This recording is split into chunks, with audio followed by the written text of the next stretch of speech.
ذاکر نائک کہتے ہیں کہ جو مر چکا اس سے کچھ مانگ نہیں سکتے، یہاں تک کہ پیغمبر محمد صاحب سے بھی نہیں۔ آج کی تاریخ میں ہم محمد صلی اللہ علیہ وسلم سے بھی نہیں مانگ سکتے۔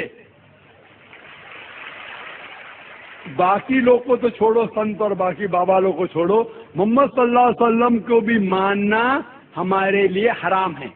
ذاکر نائک کے بھاشنوں سے تمام مسلمان ناراض ہیں۔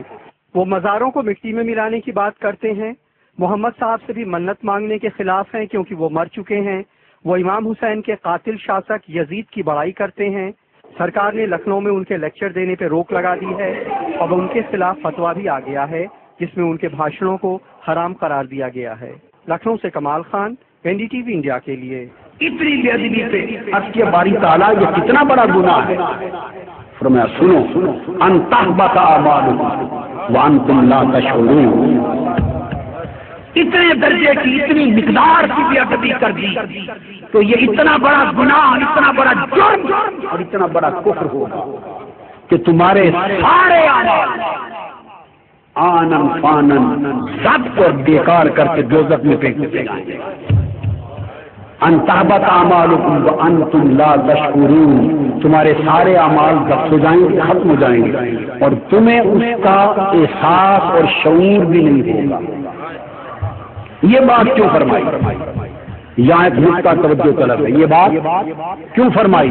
شعور بھی نہیں ہوگا، لکھنے والے تیزی سے لکھ کے گزر جاتے ہیں، پڑھنے والے پڑھ کے گزر جاتے ہیں، کہنے والے کہہ کر گزر جاتے ہیں، نہیں مگر یہاں بھی رک کر ذرا رک کر سوچ لو۔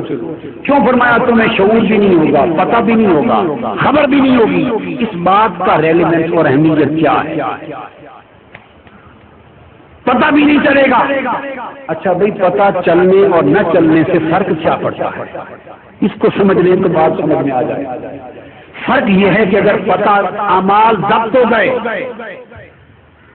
وانتم تشعرون اور تمہیں سمجھ آ گئی، تمہیں سمجھ آ گئی کہ میرے اعمال ضبط ہو گئے، تو پھر تو آپ سوئیں گے نہیں، آپ تو اسی وقت رو پڑیں گے، گریں گے، سجدے کریں گے، توبہ کریں گے، معافی مانگیں گی، وہ عمل چھوڑ دیں گے، اللہ سے توبہ کر کے معافی دے کے پھر راہ راست پہ چل پڑیں گے۔ اگر پتہ چل جائے تو اس کا فائدہ یہ کہ میرے اعمال تو ساری زندگی کے برباد ہو گئے۔ جس کو یہ پتہ چل جائے وہ مسلمان آرام سے سوئے گا، ایک رات بھی نکالے گا نہیں، وہ تو گر گرائے گا، روئے گا، چیخے گا، مان مرے گا، توبہ کر لے گا، اور جب توبہ کرے گا اللہ معاف کر دے گا۔ جب توبہ کر لے گا اللہ اس کا وسیلہ ہے معاف کر دے گا۔ مگر فرمایا ایک وہ کفر ہے جو معاف کر دیتا، اور جس کو معاف کرنا ہوتا ہے اس کو پتہ چلنے دیتا ہوں کہ یہ کفر کر بیٹھا، ہائے اسے خبر ہونے دیتا ہوں، اسے شعور ہونے دیتا ہوں، اسے پتہ چلنے دیتا ہوں تاکہ اسے پتہ چلے، یہ معافی مانگے، توبہ کرے اور میں معاف کر دوں۔ یہ ایک سلسلہ ہے، اور جس کے بارے میں طے کر لوں اس بدبخت کو معاف ہی نہیں کرنا، اس بدبخت کو معاف ہی نہیں کرنا۔ ارے میرا انکار کر لیتا، میری بارگاہ میں نازیبا بات کر دیتا، مجھ سے معافی مانگتا، معاف کر دیتا۔ یہ بدبخت میرے محبوب کو گستاخ ہوا، میرے محبوب کی بارگاہ میں گستاخی کی، میرے محبوب کے برابر بننا چاہتا، میرے محبوب کا ہمسر بننا چاہتا، میرے محبوب کی شان معظمہ گٹانے کا سوچنا چاہتا ہے۔ اس کی جرت اور ایسوں کو بھی معاف کر دوں توبہ کے بعد، ہائے ہائے یہ بات اگلی سننے والی۔ اللہ پاک نے فرمایا تو اگر پتہ چل جائے اس کے کہ میں لٹ گیا تو وہ توبہ کر لے گا، اور توبہ کر لے گا، معاف کر دوں گا۔ مگر جو میرے محبوب کا گستاخ ہے اس بدبخت کو معاف نہیں کر سکتا۔ تو اس کا طریقہ کیا ہے کہ نہ وہ توبہ کرے، نہ توبہ کرے، نہ معافی ہو، اور یہ کیسے ہو کہ توبہ نہ کرے؟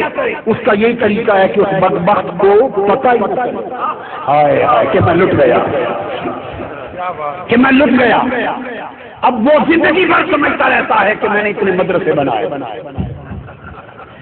اتنی مسجدیں بنائی، حضور کی سنت پر عمل کہہ رہا ہوں، اتنے حج کیے، اتنے عمرے کیے، اتنی نیکی کی، اتنی تبلیغ کی، اتنے جہادوں میں شریک ہوا، عمر بڑا خوش ہے، گھمنڈ میں ہے کہ اتنے اعمال میرے پلے، اسے خبر ہی نہیں کہ بدبخت پلے کچھ بھی نہیں، کیوں تو لٹ گیا، مگر اسے لٹنے کا ایک علم ہی نہیں، چونکہ علم نہیں لہذا گھمنڈ میں خوشی میں ہے، جب اس سے لٹنے کا علم نہیں لہذا توبہ بھی نہیں، اور توبہ نہیں تو معافی نہیں، یہ یقینا پتا چلے گا جب آنکھیں بند ہوں گی اور قبر میں فرشتے آ کے اٹھائیں گے، ما کنت تقول فی اتحاد رسول محمد،